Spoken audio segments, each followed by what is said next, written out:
जरा scene imagine कीजिए दोस्तों, वॉशिंगटन का व्हाइट हाउस, सामने भरे पड़े हैं दुनिया भर के पत्रकार, कैमरों की फ्लैश लगातार चमक रही है और माहौल एकदम तनाव भरा। तभी स्टेज पर आते हैं डोनाल्ड ट्रंप और उनका चेहरा बता रहा था कि वो आज कोई छोटा ऐलान करने नहीं आए हैं। ट्रंप सीधा माइक पकड़ते हैं और कहते हैं, अब बहुत हो चुका। अमेरिका को हर छोटी बड़ी चीज के लिए भारत जैसे देशों के आगे हाथ फैलाना पड़े, ये हमें मंजूर नहीं। इसलिए आज से भारत से आने वाली दवाइयों, चावल, कपास और ज्वेलरी पर 50% का भारी टैक्स लगेगा और आने वाले वक्त में हम ये सब कुछ खुद अपने देश में बनाएंगे। उनकी इस बात ने प्रेस हॉल में बैठे हर रिपोर्टर को हक्का बक्का कर दिया। किसी को यकीन ही नहीं हुआ कि अमेरिका इस तरह सीधे भारत को टारगेट करेगा। दरअसल दोस्तों, तारीख थी 1 अक्टूबर 2025 और ये दिन अमेरिका की हिस्ट्री में काले अक्षरों से लिखा जाएगा, क्योंकि उस दिन अमेरिका को एक नहीं बल्कि दो बड़े झटके लगे। सबसे पहले ट्रंप प्रशासन ने अचानक दुनिया को चौंका दिया। प्रेस कॉन्फ्रेंस में ट्रंप ने गुस्से भरे लहजे में कहा, भारत ने अमेरिका को सालों तक लूट कर दवाइयों और फार्मा से अरबों डॉलर कमाए हैं। अब वक्त आ गया है कि भारत को सबक सिखाया जाए। और फिर ऐलान हुआ, भारत से आने वाली हर दवा पर 100% का भारी टैरिफ। सोचिए दोस्तों, यह हमला उस इंडस्ट्री पर था जिसे पूरी दुनिया वर्ल्ड्स फार्मेसी कहती है, यानी सीधे भारत की रीढ़ पर वार। लेकिन असली ट्विस्ट अभी बाकी था, क्योंकि ठीक उसी दिन जब ट्रंप भारत पर आर्थिक बम गिरा रहे थे, उसी दिन अमेरिका अपने ही घर में शटडाउन की दलदल में फंस गया। सरकारी फंडिंग खत्म, ऑफिस बंद, सरकारी कर्मचारी सड़कों पर और पूरा वॉशिंगटन ठप। ये कोई इत्तेफाक नहीं था। एक्सपर्ट्स का कहना है कि ट्रंप की ये आक्रामक टैरिफ पॉलिसी अमेरिका की अर्थव्यवस्था को अंदर से हिला चुकी थी। यानी एक तरफ भारत पर वॉर और दूसरी तरफ खुद अमेरिका की नींव दरकना शुरू। तो आखिरकार पूरी क्या है? चलिए इसे थोड़ा गहराई से समझते हैं, बिल्कुल ही आसान तरीके से। लेकिन उससे पहले अगर आप वीडियो देख ही रहे हो तो बस 1 सेकंड निकालकर लाइक बटन दबा दो और चैनल को सब्सक्राइब कर लो। आपके लिए 1 सेकंड होगा, लेकिन हमारे लिए बहुत बड़ी मदद है। तो दोस्तों सोचिए जरा, एक तरफ ट्रंप दुनिया के सामने शेर बनकर गरज रहे थे, अमेरिका सबसे बड़ी ताकत है, हमें किसी की दवाओं पर निर्भर रहने की जरूरत नहीं। लेकिन उसी वक्त उनके अपने देश के लाखों लोग घर में चूल्हा तक नहीं जला पा रहे थे। कांग्रेस और व्हाइट हाउस की ठनी ऐसी थी कि 7 लाख सरकारी कर्मचारी बिना वेतन के घर बैठने को मजबूर हो गए। हेल्थ केयर, पब्लिक सर्विसेज सब ठप। अब जरा सोचिए विडंबना, ट्रंप भारत की दवाओं पर 100% टैरिफ लगाकर बोल रहे थे कि कल को अगर भारत ने सप्लाई रोक दी तो हमें टेंशन नहीं होगी क्योंकि हम खुद बनाएंगे। लेकिन हकीकत ये थी कि उसी वक्त उनके अपने अस्पतालों में दवाओं की कमी और स्टाफ की सैलरी रोक दी गई थी। यानी ट्रंप की स्वतंत्रता वाली शान कागज पर अच्छी लग रही थी, लेकिन जमीन पर उनका ही देश हाँफ रहा था। दोस्तों, ट्रंप ने जब मंच से आवाज लगाई, अमेरिका किसी पर निर्भर नहीं रहेगा, दवाई भी अब यहीं बनेगी, तो सुनने में बात बड़ी देशभक्ति जैसी लगी। लेकिन असली खेल तो यहीं से शुरू होता है। सोचिए, रेगिस्तान में बैठे अरब देशों के पास तेल की नदियां हैं, लेकिन रोटी पानी के लिए चावल फिर भी बाहर से मंगाना पड़ता है, क्योंकि रेत पर धान नहीं उगता। ठीक वैसा ही अमेरिका के साथ है।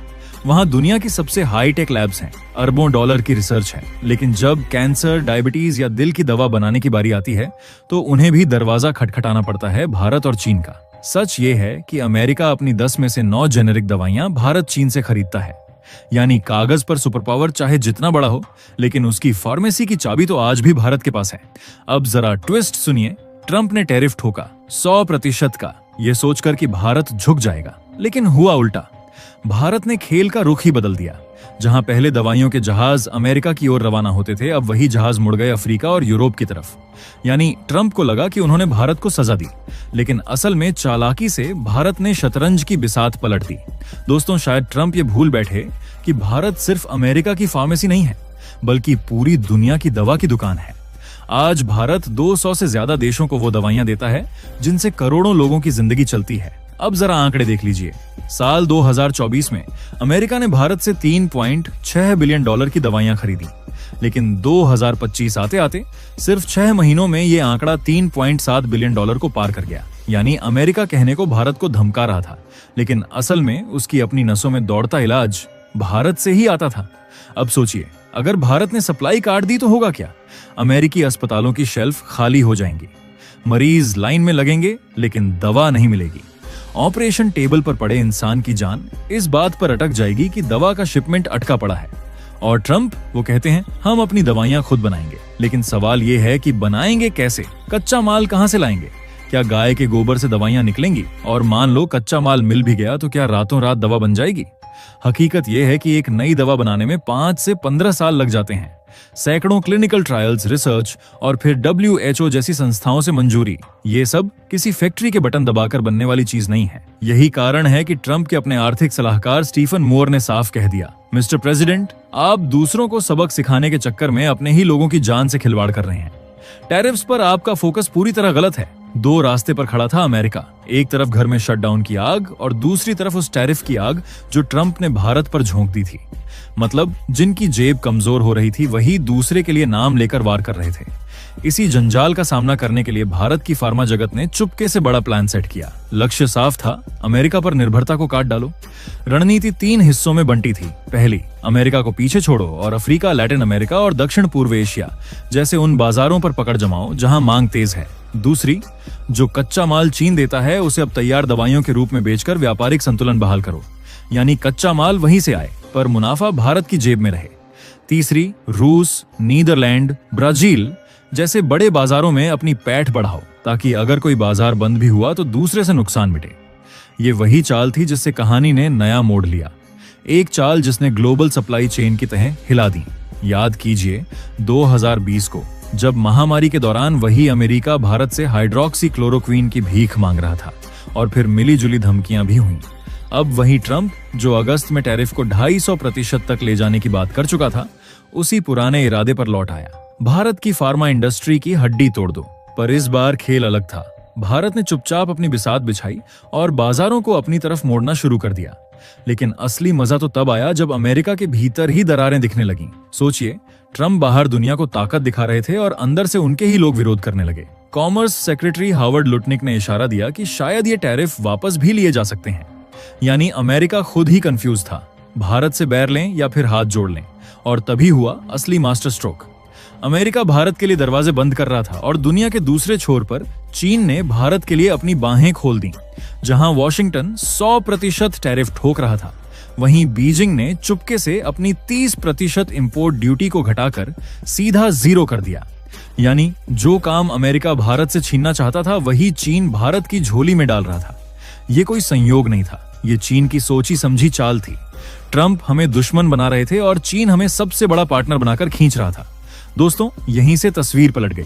भारत की फार्मा इंडस्ट्री अचानक एक ऐसे चौराहे पर आ खड़ी हुई जहां अमेरिका का दबाव अब बोझ नहीं बल्कि वरदान बन गया। सोचिए, जिस टैरिफ का मकसद हमारी कमर तोड़ना था, उसी ने हमें मजबूर किया कि हम किसी एक देश पर निर्भर रहने के बजाय अपना असली साम्राज्य खड़ा करें। और इस नए खेल में भारत का तुरुप का इक्का साबित हुआ यूरोप, जहां की कंपनियां भारत से हाथ मिलाने के लिए खुद कतार में खड़ी हैं।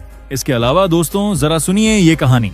अमेरिका अपने ही घर में उलझा हुआ है। शटडाउन की चकमा, कर्मचारियों के बिना वेतन घर बैठे, हेल्थ केयर ठप, और वही अमेरिका भारत पर दवाओं पर 100% टैरिफ ठोक रहा है। सोचिए, एक तरफ दुनिया की सबसे बड़ी ताकत भारत को धमका रही है और दूसरी तरफ खुद अपनी जनता की जान पर संकट मंडरा रहा है। लेकिन भारत ने इसे सिर्फ एक चुनौती नहीं बल्कि एक सुनहरी मौके में बदल दिया।